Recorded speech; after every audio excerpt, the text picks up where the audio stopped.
constant political fight over the alleged misuse of investigative agencies like the Enforcement Directorate and the CBI took a new turn today.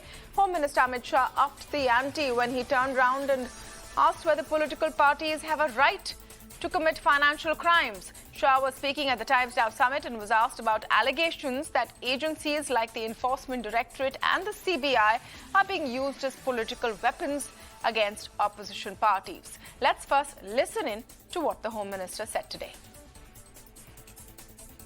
कहते हैं कि BJP के दो भाई ED और CBI, क्योंकि जब चुनाव आते हैं तो दोनों एजेंसीज लग जाती हैं विपक्षी नेताओं के पीछे और ये एक फॉर्मूला है बीजेपी के लिए इलेक्शन जीतने का। देखिए, इस देश में न्यायपालिका 3 स्तरीय न्यायपालिका है। डिस्ट्रिक्ट लेवल पर हाई कोर्ट है, सुप्रीम कोर्ट है। और विपक्ष भी ऐसा नहीं कह सकता कि हमारे यहाँ न्यायपालिका स्वतंत्र नहीं है। सबको, जिसको ग्रीवेंसेस है उसने न्यायपालिका में जाना चाहिए, अगर गलत है तो, और अगर सही है तो कार्रवाई भी होनी चाहिए। जो राजनीतिक दल चलाते हैं उनको आर्थिक अपराध करने का परमिट है क्या? और जब कांग्रेस के शासन था तब भी इन्होंने ये सब किया है। सब लोग न्यायपालिका में गए हैं। मैं अभी भी एक बात स्पष्टता के साथ करना चाहता हूं कि ये दोनों एजेंसियां स्वतंत्र रूप से काम कर रही है और किसी को भी इस पर ग्रीवेंसेस है वो न्यायपालिका में जाने के लिए स्वतंत्र है, परंतु इसको राजनीतिक कलर से नहीं देखना चाहिए। So, the Home Minister in that exclusive interview saying don't link this action with politics.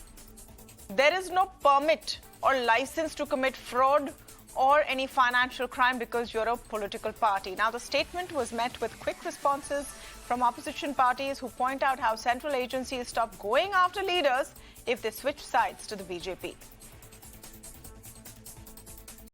When a corrupt person from Congress or Janata Dal or left or any political party, when the BJP says that they are corrupt, they send the ED, CBI, IT behind them and they blackmail them into joining BJP. Is it not a financial crime? Because that corrupt guy, according to you, who has done corruption in other political parties, is blackmailed to join BJP.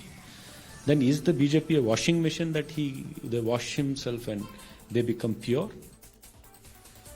अलग अलग दलों के भ्रष्टाचारी नेताओं को लाना और उन्हें भारतीय जनता पार्टी की सदस्यता के बाद एक तरह से क्लीन चिट देना भारतीय जनता पार्टी की आदत बन गई है। उनके खिलाफ ना कोई ईडी की कार्रवाई जारी रहती है, ना सीबीआई का कोई शिकंजा उनके खिलाफ कसता है। इसलिए इस तरह के जो दोहरे मानदंड हैं उनका सच जनता जानती है। भ्रष्टाचार के मामले पर शिष्टाचार बनाने में अगर किसी की अहम भूमिका है तो वो है भारतीय जनता पार्टी। अब भारतीय जनता पार्टी शिष्टाचार के माध्यम से भ्रष्टाचार को प्रश्रय दे रही है, ये भी सब लोगों को पता है। इसलिए ऐसी राजनीति की बात उनके मुंह से उसी तरह का है जैसे 15 लाख लोगों को हर अकाउंट में भेजने की बात किए थे और बाद में कहते कि जुमलाबाजी है। तो इनका भ्रष्टाचार पर ये प्रवचन भी जुमलाबाजी है, उसके अलावा कुछ नहीं। There is a bias. If you look any action taken by these agencies, it's only to threaten the opposition parties to weaken them. We have seen Manish Sisodia. He has come on openly and said that he was pressurized by the central agencies to join the BJP. If he joins, then they have told him that he will be acquitted. So that is the problem. Targeted witch hunting of opposition leaders with the aim of weakening these parties. And in the recent past, let's look at what's been happening and why this has been in the constant news. In the recent past, top opposition leaders like Partha Chatterjee, former minister in the TMC government in West Bengal, was put behind bars after large stacks of cash were found in an apartment of his close associate. Satyendra Jain, a sitting minister in the Aam Aadmi Party, is behind bars where controversial videos emerged of him getting massage inside jail. Shiv Sena leader Sanjay Raut was under investigation behind bars. He made bail recently, and Sonia and Rahul Gandhi are also being investigated. These are few examples of crackdown by the ED and CBI. Now, in most of these cases, the response has been to cry political vendetta. In fact, it's glaringly obvious that more opposition leaders have ongoing cases against them to investigate money laundering or financial misdeeds than any leaders in the ruling party. As per data presented in Parliament, 112 raids were conducted by the Enforcement Directorate from 2005 to 2014, that is during UPA rule. From 2014 to 2022, the numbers of raids go up 30 times to 3,010. Now the question is this because the investigative agencies are finally cracking down on corruption in earnest now, or are they cherry-picking who they act against? To speak on this, I'm joined this evening by RP Singh, spokesperson of the BJP, Ashwini Kumar Dubey, advocate, joining us on the show. I'm speaking with Sanjay Jha, author, and Ghanshyam Tiwari, national spokesperson of the Samajwadi Party. Welcome to all of you, and thank you so much for joining us today, Mr. Singh. Let me begin with, your response to the statement made by Home Minister Amit Shah, and then you heard what opposition leaders today are saying. They're asking simply that is there a different criteria for political leaders once they join the BJP? Why do cases go slow?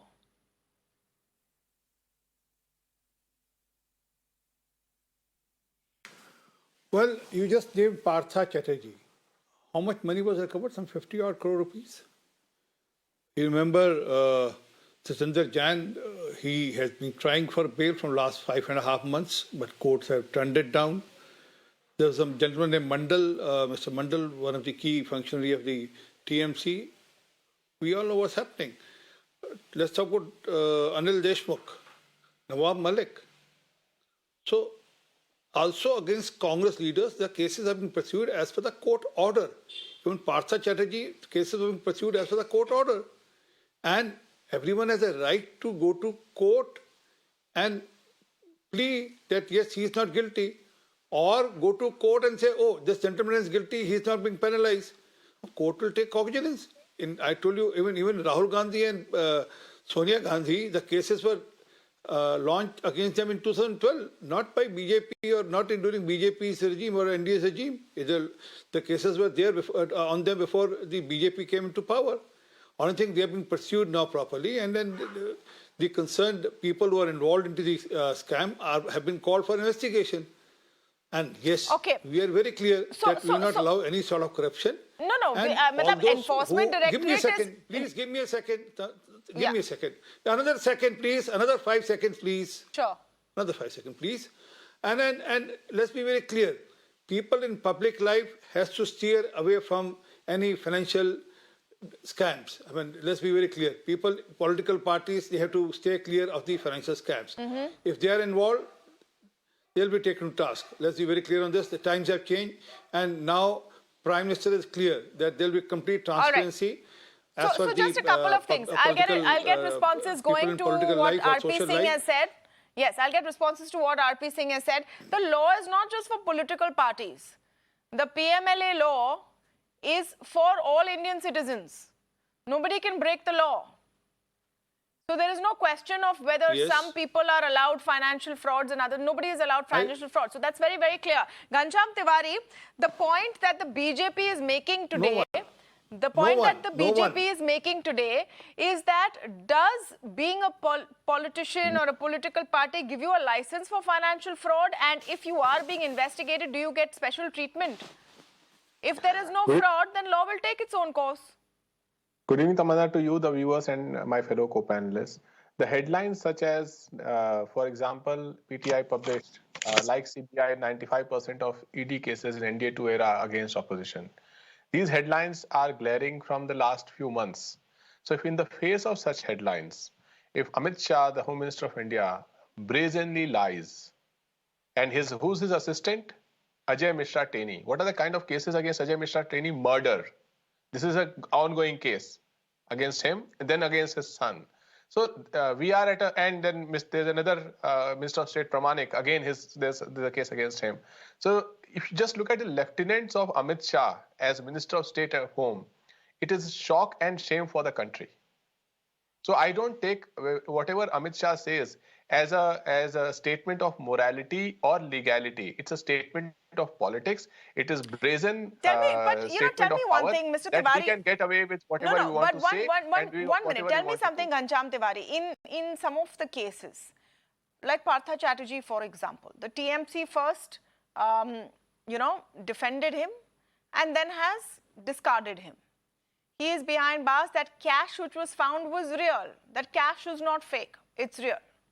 There are charges against Satyendra Jain. The courts are, upholding the decision to keep him behind bars, and that whole process is being followed. What I want to understand is, when opposition parties say that the Enforcement Directorate and the CBI are being misused, they're being used as tools, what about the role of the courts? Because eventually it is the courts who can either throw out the cases or keep the individual behind bars as per the legal process. There is a legal process, is there not? Well, I think when we look at failure of institutions, right, when they start from institutions turning into puppet, and we look at the cases that CBI and ED pursues, that we see the puppet show live in front of us. So that puppet show will not affect judiciary is a tall claim. The reality is, just this week, 16th November, court issues arrest warrant against Minister Nishit Pramanik in 19-year-old extortion case. This is minister under Amit Shah ji, right? So the point I'm trying to make is, look at the Morbi case. The point I'm trying to make is, when the nation hears loud slogans, 50 khokhe ekdam okay in Maharashtra Assembly, you go to Gujarat, you look at the situation with respect to the Morbi victims who got arrested, who was let go, or the CBI did not raid, even though Supreme Court has made statements on this. Okay. You go to Goa and how the government was formed. You take one state today where BJP has not proven its illegality of power, where it's not proven its power of money, and where it has not thrown institutions into trash can just to stay in politics and power. That is why what Amit Shah says should not be taken seriously from a constitutional standpoint. It is a brazen flashing of one's power that, look, I'm so powerful that I can get away with a brazen lie on a national media. Okay, Ashwini Dubey, it's about pick and choose. Now, while granting bail to Sanjay Raut in Maharashtra recently, a special MLA court actually made this comment and observation, that is there pick and choose in who is prosecuted and who is not. That doesn't mean that automatically gives a shield of innocence to whoever is being prosecuted. But is there a method to who is actually investigated or not? And can you see that difference in BJP-ruled states? That's the question Ghanshyam Tiwari is raising today. Tamanna, we have to see that the courts are independent, and the power to review any investigation or the prosecution launched by any premier agency, be it the ED, be it the CBI, or any other federal or the state agency. The courts are there to supervise it. There is a method, there is a procedure provided in the law. Point herein is, as my friend Mr. Tiwari raised, that look, how many cases have been proved and what happens the fate of the case. That is a different aspect. There are various elements involved for acquittal as well as for conviction. But when the question comes of the corruption, and when there is a need to tackle that corruption, because ultimately the injury is caused to the people, and the injury is extremely large because corruption is an insidious plague having numerous coercive steps on the society. Don't we need a law which is answerable only to the court? And corruption is the misuse of the authority entrusted to someone.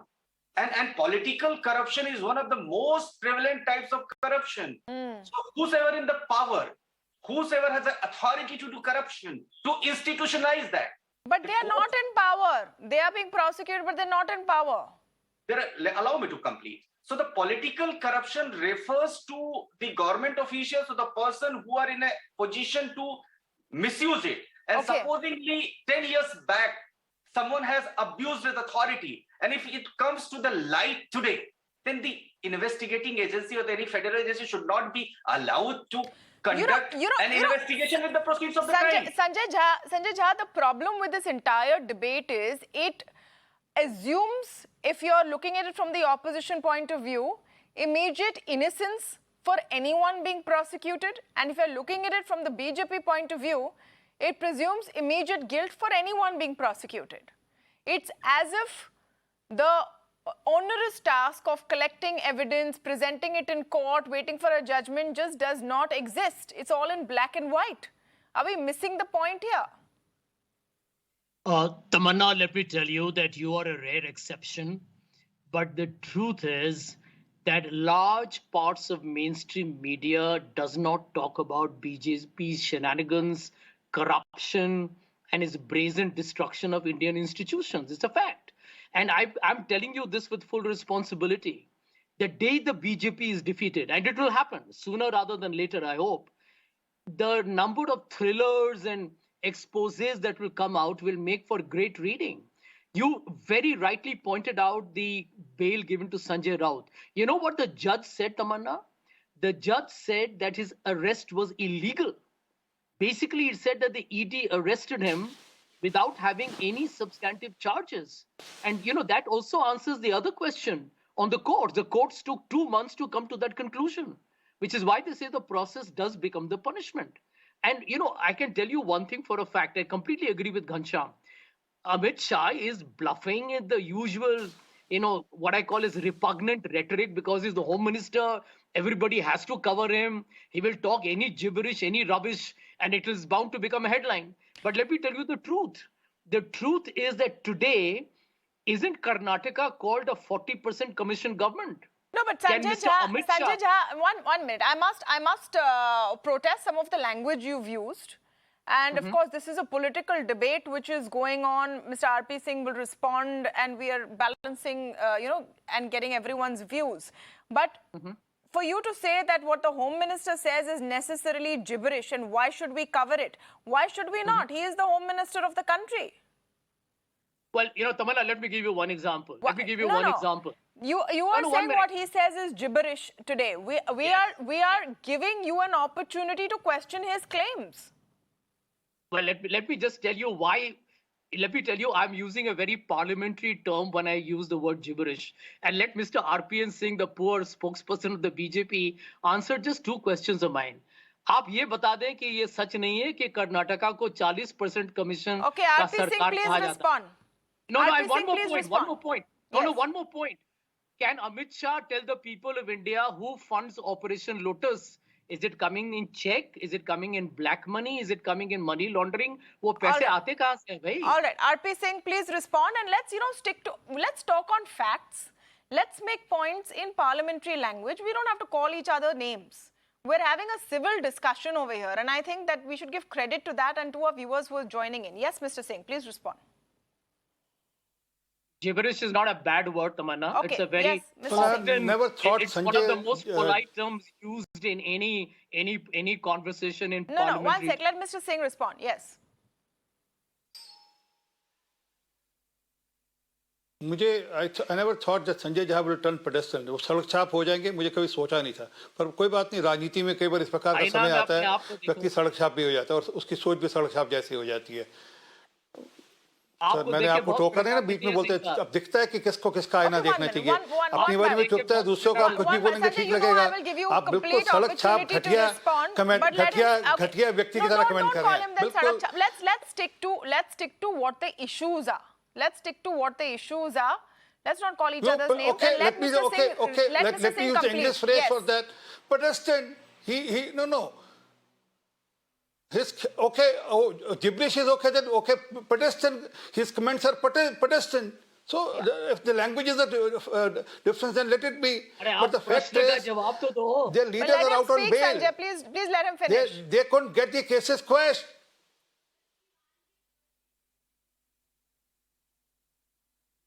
Their leaders are out on bail. They couldn't get the cases quashed. Their leaders are being prosecuted and then they have tried their best in the court. But court has not given any relief to them. And who's stopping them? Their best legal mind.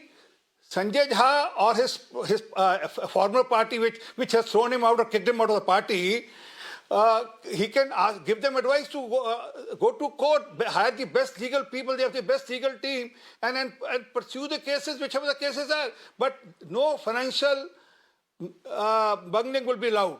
No one will be allowed to use party positions or position of power to do financial bungling or financial scams. Let's be very clear on this. Whether it's Sanjay Jha, whether it's Sonia Gandhi, whether it's Rahul Gandhi or anyone else for that regard. Whoever is involved will be prosecuted.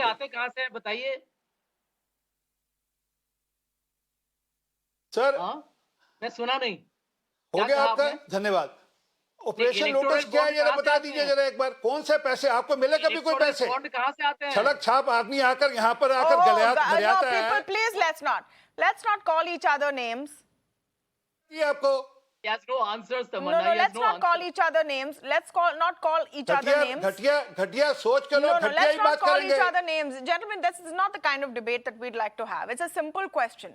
People of this country deserve to know if these allegations you allowed gibberish. You allowed अच्छा मैं gibberish का हिंदी बोल दूँ ठीक लगेगा आपको I questioned him when he said gibberish. Let's not use unparliamentary language. Let's speak on facts. Let's speak on facts. Let's speak on what the courts are saying. Let's speak on conviction rate of the Enforcement Directorate. Why is the conviction rate of the Enforcement Directorate so poor? They have tried their best in the court. They have tried their best in the court. Court has not accepted their plea. Okay. Ghanshyam Tiwari, there is legal recourse.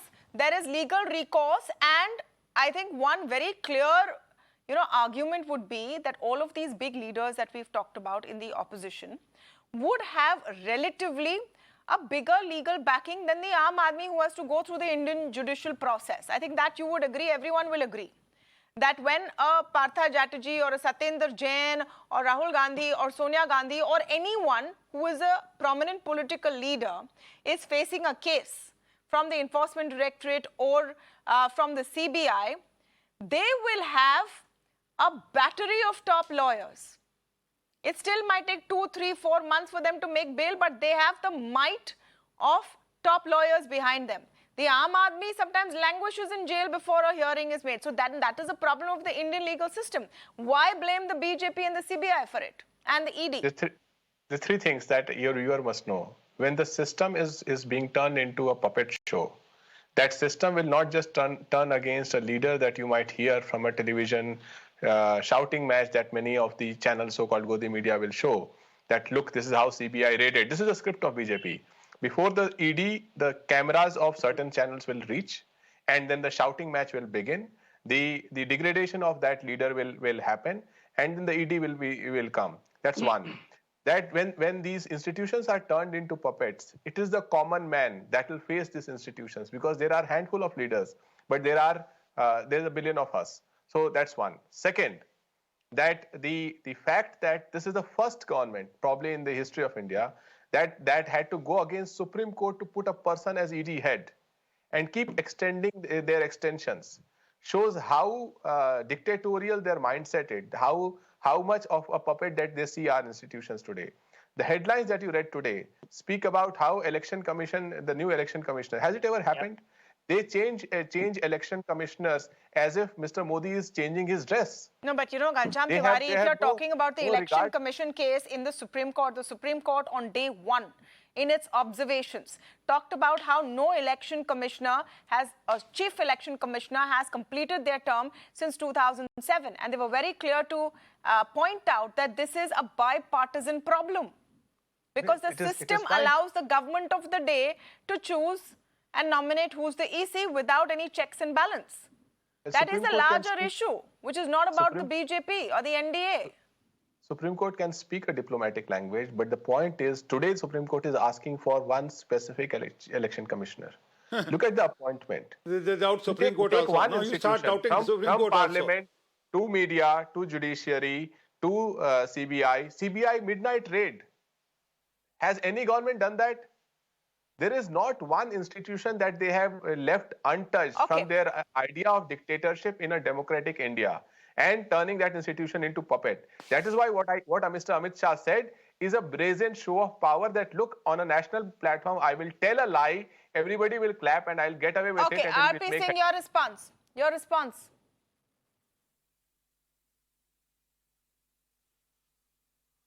Well, the problem is that we all know, I mean, although the man is no more in the world, how the game was played by Congress with Samajwadi Party with Shri Mulayam Singh Yadav ji when he was alive. And we all know that how the arms were twisted and how the tables were turned for the political objectives and seeking support from Samajwadi Party. No one has forgotten that. But again, I'm repeating that you do financial bungling, you do scams, you use the position of power.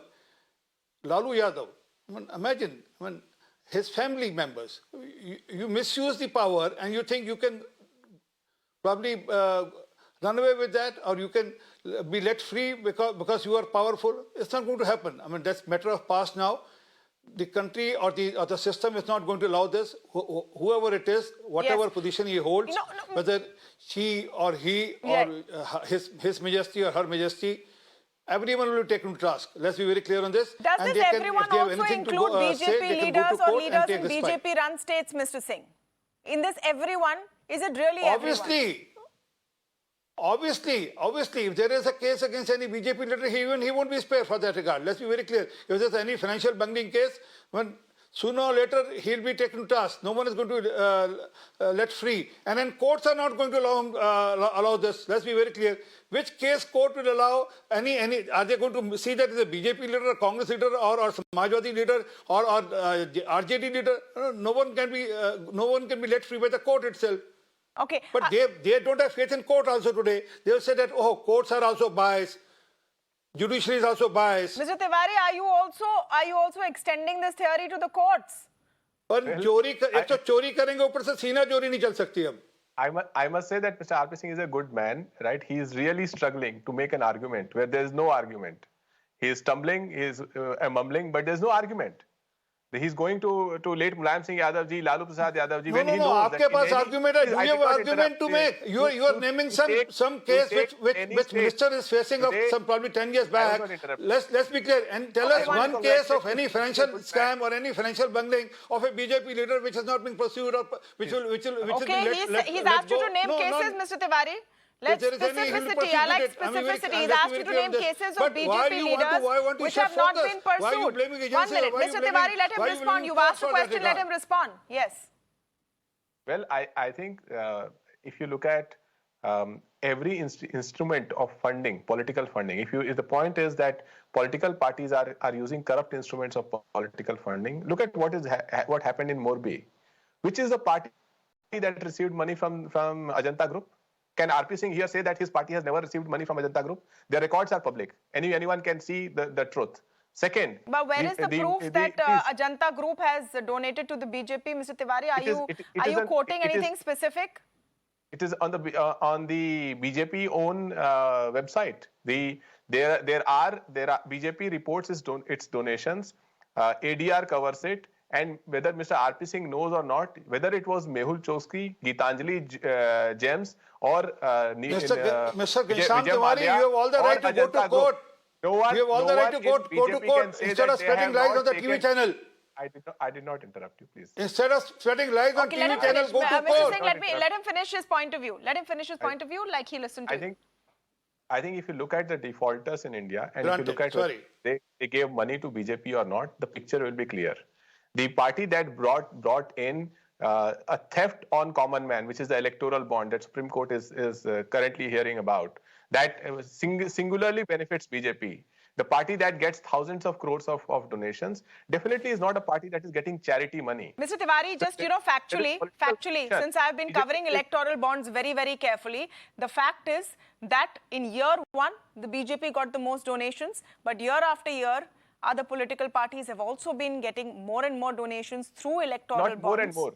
Not if you look at the total sum. It is not zero anymore. It is not zero anymore. It's not about zero. Pre-2019, the Congress has got donations, TRS has got donations. Everyone's taking it. Everyone's taking it. Let's look at the scale. We are talking about 10,000 crore versus some crores. Okay. I'm just going to get a legal voice in. I'm going to get Mr. Dubey into this. I want to talk about the process of law. Now, very often when we have this conversation, we talk about how the process becomes punishment. It may be years before. Today RP Singh says तो आप court में जाइए ना कि अगर आपको गलत इल्जाम लगाया है. It may be years before there is a finality to that. Till then, you are under pressure. It can potentially be used as something to politically oppress you, and you have to keep proving your innocence day after day. Isn't process punishment, and does not that give the option of political vendetta, Mr. Dubey? Does it not lend itself to political vendetta? Wanda, very, very candidly, you have pointed out that the process should not become punishment, but if it is a miscarriage of justice or wrongful and malicious prosecution has been instituted by any federal agency or the state agency, investigating agency, then there is a provision of the law which deals that if it found by the court of law that the wrongful malicious prosecution was instituted, then the person may sue to the authority. There is a criminal jurisprudence which talks about. Now the corruption, let us stick to the point. Corruption undermines democracy and rule of law, which leads to violation of human rights, distorts market, erodes quality of life, and allows organized crime like separatism, terrorism, Naxalism, radicalism, gambling, smuggling, kidnapping, money laundering, extortion. And that is why the PMLA Act was brought to deal with the offenses which talks about the proceeds of crime. Instead of talking about the continuous cause of action, it talks about the proceeds of crime, which means the concealment, possession, acquisition, use or possession of untainted property. So why don't we need a law? Why all of a sudden, when there is a reviewing authority, when there is a judicial authority, and when the top court of land has already upheld that, look, PMLA Act or any other act which are time being enforced, which are dealing with these kind of offenses. Mr. Dubey, you are a lawyer, so you know this, that in that order, when the Supreme Court upheld the law, they also talked about how courts for redressal need to be staffed better. So it doesn't take so long to get reprieve if you have been wrongly incriminated or wrongly accused. The courts have said that as well. That's why, Tamanna, we need a time in a decision in a time-bound manner. Right. Sanjay Jha, to cut a long story short, this whole process of opposition parties saying that every case is vendetta will continue. The whole process of the BJP saying that every case shows that, the opposition is inherently corrupt will continue. Do you think that the answers will come with a swift closure of these cases? Maybe one of these leaders, if they have been wrongfully accused, should turn around and file a case against the authorities. Well, I tweeted on the day that the PMLA court acquitted or gave a bail to Sanjay Raut. I said he should sue the Enforcement Directorate. Yes. I mean, somebody needs to fight back against a highly corrupt system. And I'm sorry, with due respects to everyone on the show who took great offense at my using the word gibberish, but I looked at it, I reflected on the course of this debate. That tells you how authoritarian we have become. I mean, today, for example, if there is any powerful man who makes, as Ghanshyam rightly pointed out, an outright outrageous lie, we are not even being able to be honestly critical about it. And what is the truth? Sanjay, you were critical about it. I didn't let Mr. RP Singh also call you names. Yeah, Tamanna, just let me finish, if you don't mind. Mr. Singh could not answer my question on who funds Operation Lotus. I'm glad my friend Ghanshyam reiterated the importance of electoral bond. Mr. Upadhyay, I seem to be very concerned that campaign financing is the root cause of corruption in the country, and we all know how opaque electoral bonds are. By the way, a list given by Raghuram Rajan to the Prime Minister's office listed out the biggest defaulters in India, and till today we don't know who they are. I mean, it is so obvious. I think, to me, corruption in this country is in broad daylight. And this is not just the most authoritarian government. I'm going to put it on your show because I know a lot of people in politics. This is going to be one day recognized as the most corrupt government in India's post-independent history. It will be exposed one day. That's for sure. Okay. So I have not allowed anyone to call anyone any names. So gibberish was struck out. So was Sadak Chhap. All the names we have kept out. The idea of the show, and at least my attempt, is always to have quote-unquote clean debate. People should understand what your point of view is. If you're taking the effort to position yourself and to take a position on a debate, let the viewers at least understand what you're saying. That's at least what I always try to do, and I hope that this has been useful. Thank you so much to all of you for joining this show. I'm completely out of time, and I want to go to some breaking news, actually.